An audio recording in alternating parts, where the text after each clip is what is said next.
Concurso de analista do Ministério Público, ano 2015, primeira fase, prova de penal. Conheça a lei e as súmulas.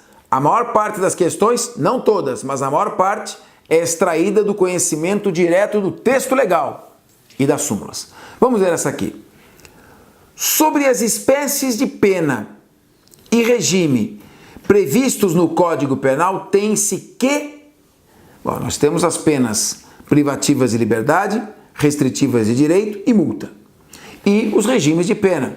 Regime fechado, semiaberto e aberto.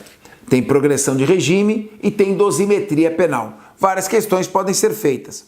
Mas a alternativa correta aqui é a alternativa C. Para determinação do regime inicial de cumprimento de pena, devem ser considerados os critérios previstos no artigo 59 do Código Penal. Curiosamente, a última aula gravada no YouTube, Aulas Fernando Capês, foi sobre dosimetria penal. O artigo 68 do Código Penal adotou o critério trifásico de fixação da pena. A pena privativa de liberdade é fixada em 3 fases diferentes. Primeiro, o juiz verifica qual é o mínimo e qual é o máximo. A partir de então, ele pega o mínimo e vai do mínimo previsto, que é o piso legal, em direção ao máximo. E ele tem 3 fases para fazer essa dosimetria. A primeira fase é a fase das chamadas circunstâncias judiciais, que estão previstas no artigo 59 do Código Penal.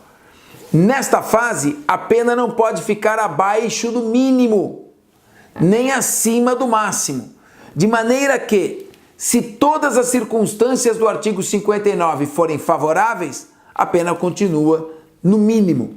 Quais são estas circunstâncias do artigo 59? Grau de culpabilidade, antecedentes, conduta social, motivos e consequências do crime, comportamento da vítima, personalidade do agente. O juiz vai sopesar todas estas circunstâncias para fixar a pena. Se elas forem favoráveis, a pena continua no mínimo, porque na primeira fase das chamadas circunstâncias judiciais, a pena não pode ficar abaixo do mínimo. Estas circunstâncias não são de aplicação obrigatória e a lei não diz quanto que o juiz aumenta ou diminui a cada circunstância. Todas aquelas que disserem respeito ao agente, as chamadas pessoais ou subjetivas, prevalecem sobre as que dizem respeito ao fato, que são as reais ou objetivas. Portanto, pergunta fácil.